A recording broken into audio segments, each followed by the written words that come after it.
Olá, concursando do Brasil inteiro, professor Douglas Vizinheski, diretamente aqui dos estúdios do Focus Concursos. E hoje a aula é direcionada para o público que fará o concurso do DPEM, certo, pessoal? E vamos contemplar um dos itens fundamentais aí do edital. A ideia é o professor Douglas pegou o edital, certo? Vocês já têm em mãos, vocês já estudaram muito bem esse edital e estou selecionando alguns itens para trabalharmos aí durante esses eventos gratuitos oferecidos aí para todo o Brasil, beleza? Então agora vamos largar a vinheta, DJ, e logo começaremos com esta aula do professor Douglas.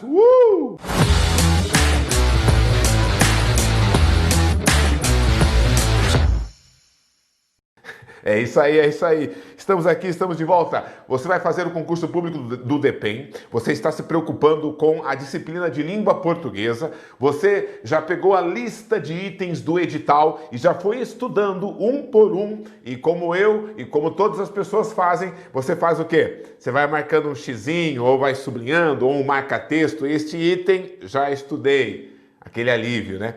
Este item já estudei. Ufa! Este item já estudei. Legal? É isso aí. Então venha para cá porque na aula de hoje nós vamos estudar este item aqui, o domínio da ortografia oficial. Certo, pessoal? Esse é um dos itens exatamente com as palavras com as quais ele é apresentado pela banca, né, diretamente no edital aí do DPEM. Domínio da ortografia oficial. Né? Então, entre as diversas matérias, muitas vezes este que é um dos primeiros itens, né, ele é deixado de lado. Vamos lá, vamos entender então o que quer dizer isso. Olha só, ortografia. Sempre que falarmos de ortografia, estamos falando de escrita correta. A grafia é a escrita e a certo, é a correta. Certo, pessoal? Então, a ortografia, ou ortografia, certo, é a escrita correta das palavras da língua portuguesa. E você sabe que nós temos um acordo ortográfico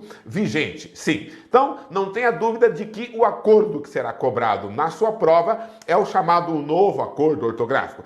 Eu falei entre aspas, por quê? Porque ele já não é mais novo, ele já está aí em vigor 100% oficializado desde 2016. Certo? Então já é velho, né? É o acordo, não é nem novo nem velho, é o acordo vigente, certo? Então, todas as regras de acentuação, todas as regras, né, do trema, da ausência do trema, né, porque ele foi extinto, as regras do hífen, do novo acordo, do chamado novo acordo, você deverá levar em consideração nesta prova, beleza? E várias outras regrinhas. Você sabe escrever corretamente as palavras da língua portuguesa, você tem o domínio da ortografia da língua portuguesa, você está escrevendo corretamente, ou você é aquele tipo de pessoa que escreve tá certo com S lá no seu Facebook, tá certo com S, né? Cuidado, certo, pessoal? Então a ortografia é isso, é saber qual letrinha vai em qual lugar para que a palavra esteja corretamente escrita. E é importantíssimo, né, que você tenha um domínio da ortografia oficial, porque muitas palavras, inclusive, que possuem, né, homônimos e parônimos, se você trocar uma letrinha, tipo a palavra concerto com S e concerto com C, trocou uma letra, não se trata nem de um erro ortográfico, mas muda a palavra. Muda o sentido da palavra, mudando o sentido e a lógica e a coerência de todo o texto no qual aquela palavra estiver inserida, beleza? Então preste muita atenção que o professor vai dar dicas quentíssimas de ortografia. Fica o convite para vocês, conheçam as redes sociais do Focus Concursos, no YouTube, no Instagram, no Facebook e no Spotify, sempre com a legenda Focus Concursos, você encontra o melhor conteúdo do Brasil para quem quer se preparar para concursos públicos. O professor também convida vocês a seguirem o meu próprio Instagram, PFDouglasW. Siga o professor lá e podemos trocar uma ideia. O professor, inclusive, pode tirar suas dúvidas a respeito de qualquer concurso que você fizer, beleza? Vem pra cá então. PFDouglasW. Vamos adiante. É isso aí, galera. Bom, para termos noções de ortografia, escrita correta. Primeira dica, e é muito simples, você tem que ter hábitos de leitura. Você tem que ser uma pessoa que lê, e lê muito, assiduamente, sempre, todo dia, toda hora. Quanto mais você lê, e é óbvio que eu estou falando de leitura, de textos, assim, bem escritos, né? De fontes confiáveis, nas quais você sabe que o português estará sempre correto, não é mesmo? Então, se você ler textos que possuem um português bem empregado, uma ortografia realmente correta, certo? O seu cérebro vai automaticamente memorizando e decorando a escrita e a grafia correta de cada palavra. Quando você precisar escrever ou julgar um item para dizer se ele está correto ou não, você terá muita facilidade. Por quê? Porque o seu cérebro vai gritar para você, né? Já aconteceu contigo? Você está escrevendo uma redação e aí o cérebro avisa: não, tá esquisito, tá estranho essa palavra, não é com essa letra aí, né, que eu deveria escrever. Tem algo estranho, tenho que corrigir, tenho que mudar. Então, isso é uma noção de ortografia. Ela se torna muito automática na sua cabeça à medida que você é um bom leitor. E é claro que não pode ser texto de Facebook, texto de WhatsApp e tudo mais, porque esses textos estão carregados de erros ortográficos, né? De falta de ortografia. Então, eles não servem como um bom exemplo. Um outro problema do mundo contemporâneo é o famoso autocorretor, né? O autocorretor, esses mecanismos que existem já, né, nos editores de texto há muito tempo, agora nos smartphones e tudo mais, eles fazem com que a gente não tenha o hábito de consultar uma palavra, né? A grafia correta de uma palavra, consultar no dicionário, como se fazia antigamente, né?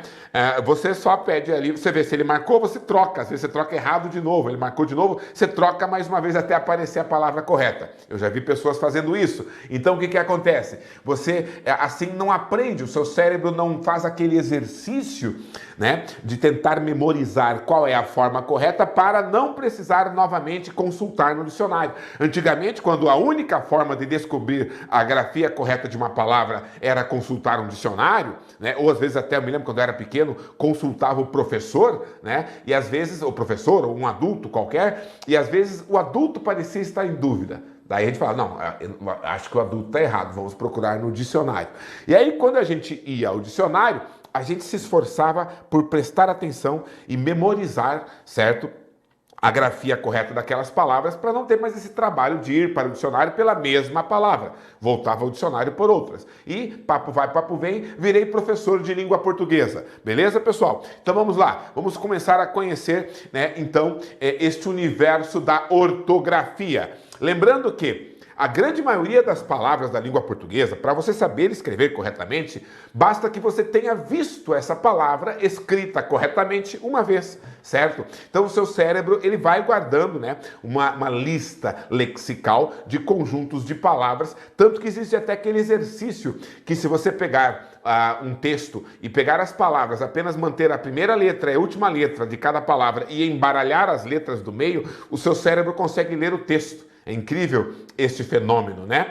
Então, pessoal, lembre-se de que o seu cérebro vai gravando as palavras à medida que você lê. Quanto mais você lê, mais palavras e mais ortografia você saberá. Lembrando que não é possível ensinar ortografia às pessoas. Não existe um padrão. A língua portuguesa ela foi formada a partir de diversos outros idiomas com influências em épocas diferentes e transformações diferentes. Nós temos influência do grego e do latim, temos influência do árabe, do inglês, do francês, do tupi-guarani, certo? Nós temos influência de praticamente todas as línguas, do chinês, né, do mandarim, do japonês, nós temos influência de diversas línguas do mundo. Portanto, não há um padrão. Não dá para dizer sempre isso aqui vai se escrever dessa forma, sempre esse som vai se escrever com essa letra. Não temos essa padronização. E você que quer conhecer a ortografia da língua portuguesa tem que entender isso. Não espere padronização. Conheça as palavras pelo exercício da leitura e preste atenção nestas dicas que eu vou lhe dar. As dicas, elas normalmente trabalham em relação a quando que é X, quando que é CH, quando que é G, quando que é J, quando que é Z, quando que é S. Né? Então esse tipo de dúvida, a gente consegue fazer um padrãozinho. Mas isso vai atingir uma pequenina porcentagem das palavras da língua portuguesa. Para você saber a ortografia oficial das palavras da língua portuguesa, das outras palavras, você vai ter que conhecê-las, você vai ter que ter o hábito de leitura. Não existe como você ensinar toda a ortografia de todas as palavras da língua portuguesa para uma pessoa, uma vez que nem sequer existe um padrão. Beleza? Vem para cá. Lembrando que existem encontros vocálicos na língua portuguesa e nós chamamos de ditongo quando duas vogais, na verdade uma vogal e uma semivogal, se encontram na mesma sílaba, certo? Ele é um ditongo crescente quando primeiro vem a semivogal e depois a vogal, série, né? Ele é decrescente quando vem primeiro a vogal e depois a semivogal, como na palavra pai. Certo? Ele é um ditongo oral quando o som sai pela boca. Pai, série. E ele é nasal quando envolve um tio, né? Um som de nasalização, como na palavra pão, pão, na palavra emoções, né? Na palavra mãe, né? Existem 1000 garotas querendo sair comigo, né? Então, olha só, mãe, né? Então é um ditongo nasal, certo, pessoal? E o tritongo? O tritongo é quando você tem uma vogal no meio de duas semivogais, tudo na mesma sílaba, né? Então, olha só, Paraguai, né? Então, semivogal, vogal, semivogal. É um tritongo oral. Saguão, né? Semivogal, vogal nasal, semivogal, tritongo nasal. Beleza? Então, ditongo, né? Uma vogal e uma semivogal na mesma sílaba. Tritongo, uma vogal no meio de duas semivogais na mesma sílaba. Legal? Né? E o que é o hiato, professor? O hiato, então, é quando você tem duas letras, né? De som vocálico, de valor de vogal. Elas estão lado a lado na palavra, como saída. Só que se você separar em sílabas, cada vogal ficará numa sílaba diferente. Isto é um hiato. Duas vogais lado a lado que, portanto, ao separar em sílabas, certo? Elas ficam cada uma em uma sílaba. As noções de separação de sílaba também estão relacionadas à noção da ortografia e podem cair na sua prova, beleza? Poesia, né? Ó, vogal, vogal, vogal, vogal, e cada vogal ficou numa sílaba diferente. Então nós temos aqui a ocorrência de um hiato e aqui a ocorrência de outro hiato. Legal? Que mais? Também temos encontros consonantais. Enquanto que o ditongo, o tritongo e o hiato são encontros vocálicos, existem encontros entre as consoantes da língua portuguesa, certo, pessoal? Se você tiver qualquer consoante seguida de L ou R, temos um encontro consonantal natural, certo? Eles ficam na mesma sílaba, tá? Quando vier a outra consoante antes do L ou do R.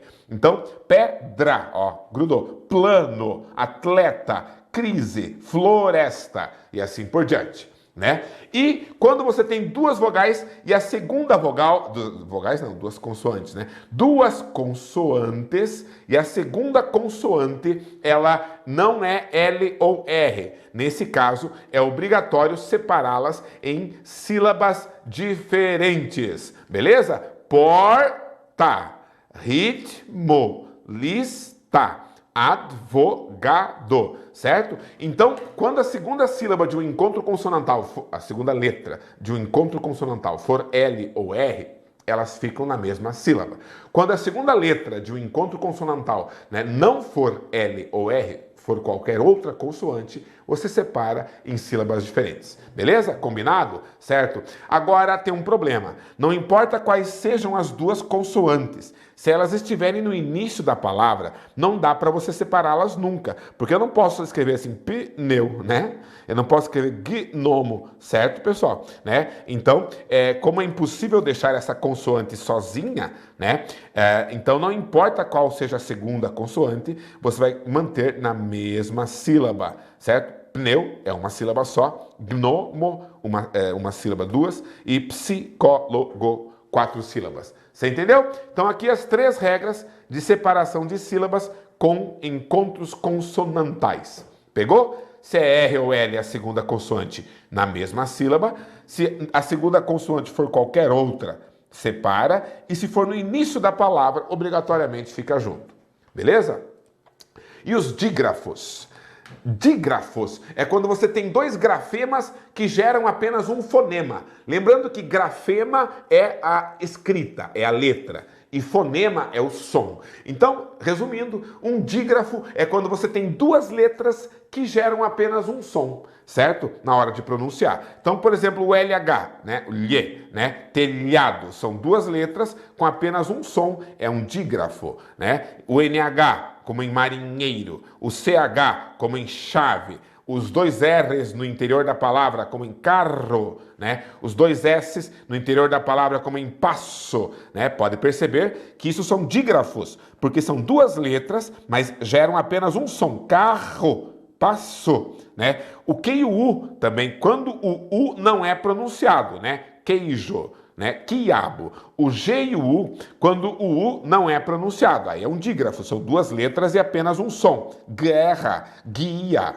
né? O SC, crescer. O SC cedilha, desço. O XC, exceção, certo? Também temos dígrafos vocálicos, que são o an, en, in, on, certo, pessoal? É o A, E, I, O, U com som nasal, né? Então, pode ser feito assim, ó, duas letras, um som. Tampa, canto, templo, lenda, limpo, lindo, tombo, tonto, chumbo, corcunda. Então, muitas pessoas, quando se fala em dígrafo, né, assinale a palavra que possui um dígrafo, ou que não possui um dígrafo, ou assinale a alternativa na qual todas as palavras apresentam um dígrafo. E aí a galera vai reto procurando dois R's, dois S's, CH, né, LH, NH, etc e tal. XC, a pessoa vai procurando esses encontros.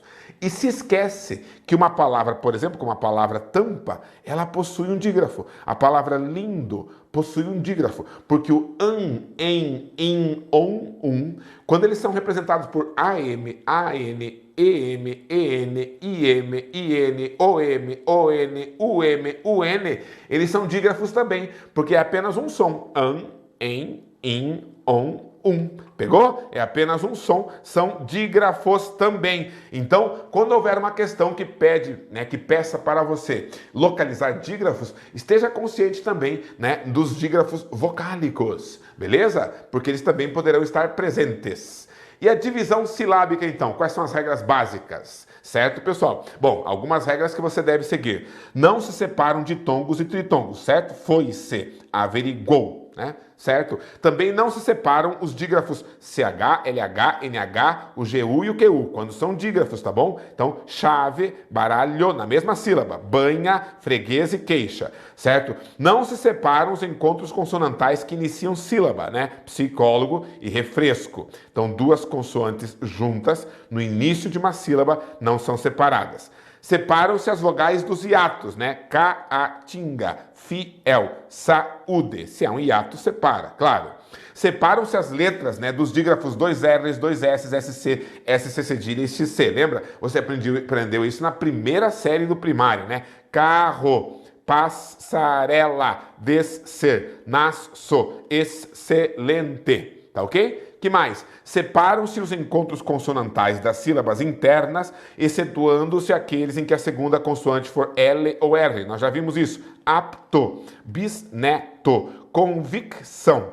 Abrir, ó, com R você gruda. Aplicar, com L você gruda. Fácil demais. E a tonicidade? Então, olha só, quanto à tonicidade, as palavras são classificadas dentro da ortografia oficial do Brasil como oxítonas, paroxítonas ou proparoxítonas, não é mesmo? Então dá uma olhadinha aqui, ó.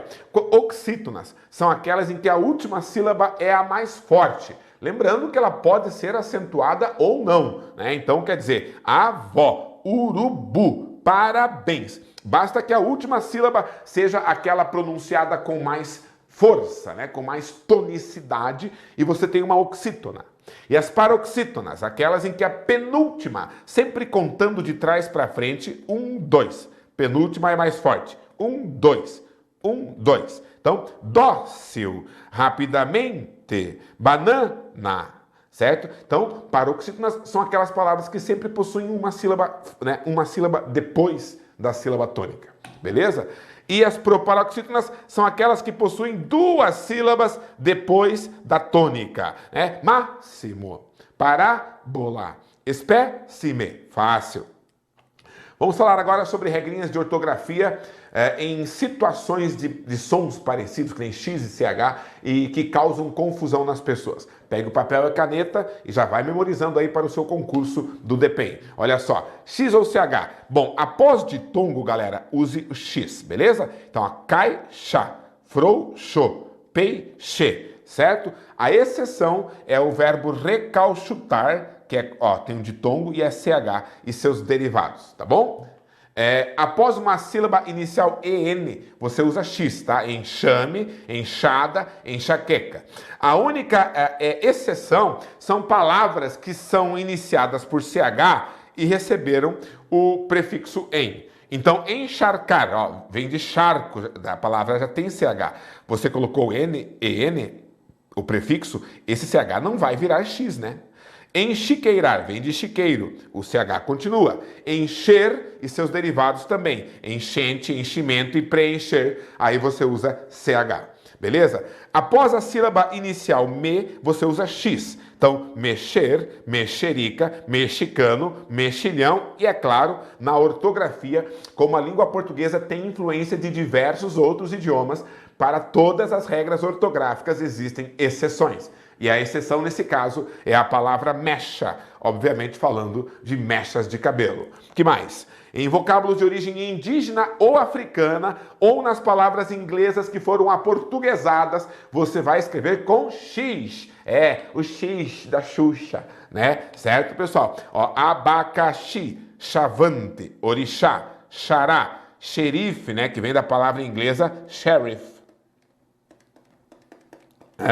E shampoo, que vem também do inglês shampoo, certo, pessoal? Então, quer dizer, se tem um SH lá no inglês, você coloca X aqui no português, beleza? Muito bom, né? Que mais? Nas seguintes palavras, né, aqui listadas que não seguem nenhum padrão, você usa X, mas eu creio que só o fato, lembra que eu falei no início da aula, só o fato de você olhar para a palavra grafada corretamente, o seu cérebro já vai guardar para sempre a ortografia. Então, bexiga, bruxa, coachar, faxina, graxa, lagartixa, lixa, lixo, puxar, rixa, oxalá, praxe, roxo, vexame, xadrez, xarope, xaxim, xícara, chale, xingar, com X. Tá? E o CH? Atenção, o CH para as seguintes palavras: bochecha, bucha, cachimbo, chalé, charque, chimarrão, chuchu, chute, cochilo, debochar, fachada, fantoche, ficha, flecha, mochila, pechincha, salsicha, tchau. Né? Ó, olha que engraçado. Todas as ortografias, em todas as gramáticas renomadas, falam que palavras derivadas do inglês viram X, né? E dão como exemplo, ó, xerife, né? E shampoo, certo? Correto. Derivadas do inglês, usa X. Agora a palavra chute, né? A palavra chute, ela vem do inglês shoot. Chute. Né? Então, dá um chute na bola. Pá, uma pancada, um golpe, um chute. Né? Então, olha que engraçado. E usa CH. E agora, meus gramáticos? E agora, Bechara? Vai dormir com essa? Se vira, Segala. Vai dormir com essa? Não tem saída. Não existe padronização para ortografia. Ortografia é hábito de leitura, meu velho. Nem tente padronizar. Beleza? Eles querem padronizar para dizer que tem resposta para todas as perguntas, mas só estão enrolando seus seguidores, porque não há uma ortografia padronizada na língua portuguesa. Sinto muito.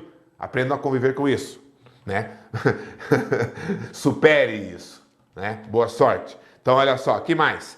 O emprego do G e do J, certo, pessoal? Então, olha só, barra, né? Os substantivos terminados em agem, igem e ugem, sempre com G, tá? Então, barragem, miragem, viagem, origem, ferrugem, né? E a exceção, pagem, né? Palavras terminadas em ágio, égio, ígio, ógio, úgio, né? Estágio, com G, privilégio, prestígio, relógio, refúgio, certo? Com G. Palavras que são derivadas de outras palavras que já tinham a letra G. Então, mantém o G. Que nem engessar, que vem de gesso. Então, mantém o G. Massagista, vem de massagem. Mantém o G. Vertiginoso, vem de vertigem. Mantém o G. E nas seguintes palavras, ó. Algema, auge, bege, estrangeiro, geada, gengiva, gibi, gilete, hegemonia, herege, megera, monge, rabugento, vagem, com G, beleza? E o J, hein, galera? Você vai usar J em verbos, certo? Terminados em jar e gear, tá? Então, arranjar, arranjo, arranje, arranjem. Despejar, despejo, despeje, despejem.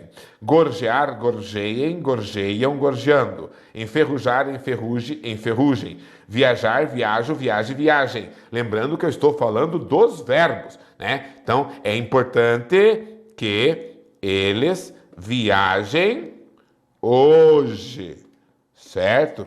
É importante que eles viajem hoje, né? Não confunda com a palavra viagem, o substantivo, que é com G. Façam uma boa viagem, né? Aí é um substantivo, aí será com G, beleza? Estamos falando das formas verbais, né? Arranjo, eu arranjo, que ele arranje, né? Que eles arranjem, eu despejo, que ele despeje, que eles despejem, que ele gorjeie, né? Eles gorjeiam, eles estão gorjeando, que isso enferruje, que eles enferrujem, né? Então, são verbos, são formas verbais, certo? Nas palavras de origem tupi, africana, árabe ou exótica, certo? Você usa J, biju, jiboia, canjica, pajé, jerico, manjericão, moji. E nas palavras derivadas de outras palavras que já possuíam J, mantém o J sempre, né? Laranja, laranjeira, cereja, cerejeira, loja, lojista, varejo, varejista, lisonja, lisonjeador, nojo, nojeira, rijo, enrijecer, jeito, ajeitar. E aí sim, nós temos um bom caminho para você trabalhar com a ortografia. Quando você está em dúvidas a respeito de uma palavra, né, se é com esta letra ou com aquela, se você conseguir se lembrar de uma outra palavra, ou identificar mesmo pelo formato da palavra, a palavra primitiva, a palavra da qual aquela palavra é derivada. E aí você tenta manter, certo? O mesmo conjunto de letras, a mesma construção, né, de letras da palavra original. Eu me lembro que eu era bem garotinho. Aconteceu um episódio interessante. Eu trabalhava de office boy em um hospital, né? E havia lá uma senhora que trabalhava. Eu era o menino que ia no banco. Fazer correio, pegar envelope aqui, pegar envelope lá, né? O contínuo, né? O office boy, certo? Foi minha primeira profissão, né? Então, pessoal, eu me lembro que ainda na condição de aprendiz, menor aprendiz, né? Então eu me lembro que havia uma senhora e ela estava escrevendo lá uns documentos importantes né? Era um hospital, etc, né? Documentos importantes e bibibi, bobobó. E ela queria convidar, né? Na época não tinha computadores, isso faz um bom tempo, início dos anos 90, né? Então havia só máquina de escrever. E ela tinha que fazer um envelope lá para mandar para uma associação. E a mulher teve um lapso, né? Nervosa, com pressa, ela não se lembrava como se escrevia associação. E eu me lembro que eu tinha meus 14 anos de idade nessa época, e eu me lembro, 14 para 15, eu me lembro que, como é que escreve associação, Douglas? Você se lembra? Então, eu não me lembrava, tá? No colégio, estudando, não era lá, né? Longe de ser um professor. Mas eu me lembrei, associação não é um lugar que tem sócios, né? Daí eu pensei na palavra sócio, né? Pensei na palavra sócio, certo? Esqueça o acento, tá? Só pense na estrutura de SC, sócio, né? Daí eu pensei, bom, eu vou fazer associação, então eu vou colocar a sócio, né? E coloco um A aqui, a sócia, certo? Só que se eu colocar só um S, isso eu já sabia, tem som de Z, vai ficar azo. Então, dobra esse S, né? Eu falei para ela. E no final, você coloca o ação, com C cedilha, ação. Então, a sócio-ação, certo? Foi o raciocínio que eu tive na época. Ele não é 100% correto, mas ele chegou, ele funcionou para chegar à estrutura original da palavra, correta da palavra associação, porque ela estava em dúvida se era S, se era C, se era C cedilha, nessas três situações aqui. Então ela escrevia com C aqui, com dois S aqui, né? E saía uma coisa diferente. Então, né, o que me salvou foi descobrir a palavra sócio, né? Porque daí eu já tinha a noção que era um S, sabendo que eu ia colocar esse A, eu ia dobrar o S, e aqui no final um C cedilha e o C no meio, não tinha erro. Então, funciona a melhor forma, né, de você resolver haver problemas de ortografia, é buscar uma palavra primitiva relacionada àquela que você está tentando identificar, combinado? Né? Outros vocábulos que usam J: berinjela, cafajeste, jeca, jegue, majestade, jeito, jejum, laje, traje, pegagento, tá? E a diferença entre o S e o Z. Vamos lá então? Olha só. Porque o S pode ter som de Z, como na palavra análise. É com S, certo? Dá uma olhadinha aqui, ó. Análise, analisar. Catálise, catalisador. Casa, casinha, casebre. Liso, alisar, né? Com S, tá? O sufixo es e esa, quando indica nacionalidade, título ou origem. Burguês, burguesa. Chinês, chinesa. Inglês, inglesa. Milanês, milanesa, tá? E nos sufixos formadores de adjetivos encioso e osa, né? Catarinense, palmeirense. Gostoso, gostosa. Gasoso, gasosa. Amoroso, amorosa. Teimoso, teimosa, com S. Que mais? Sufixos gregos ese, isa, ose, né? Ese, isa, ose. Catequese, diocese, poetisa, profetiza, sacerdotisa, glicose, metamorfose, virose. Né? Depois de ditongos, use S. Coisa, pouso, lousa, náusea, aplauso, S. Né? Nas formas do verbo pôr e querer, bem como dos seus derivados. Né? Então, eu pus, né? Ele pôs, pusemos, puseram, pusera, pusesse, puséssemos, com S. Eu quis, quisemos, quiseram, se eu quiser, quisera, quiséssemos, com S. Repus, né? Os derivados. Repus, repusera, repusesse, repuséssemos e assim por diante. Nos seguintes nomes próprios personativos, nomes de pessoas, lembrando que se eles estiverem escritos em português, né? Se esses nomes, e mesmo que esteja lá no seu registro, né? No seu registro geral, o seu pai, a sua mãe optou por dar o seu nome com Z, tipo Luiz com Z, Luísa com Z, é porque a pessoa optou por um estrangeirismo. Certo? E não há uma regra que obrigue uma pessoa a batizar com nomes portugueses. Então, né, você pode batizar com nome francês, com nome inglês, qualquer coisa, certo, pessoal? Entendeu? Agora, se os pais tiverem a preocupação de escrever o seu nome em português padrão, a regra é a seguinte: Baltazar, Heloísa, Inês, Isabel, Luiz, Luísa, Rezende, Souza, Teresa, Terezinha e Tomás, sempre com S.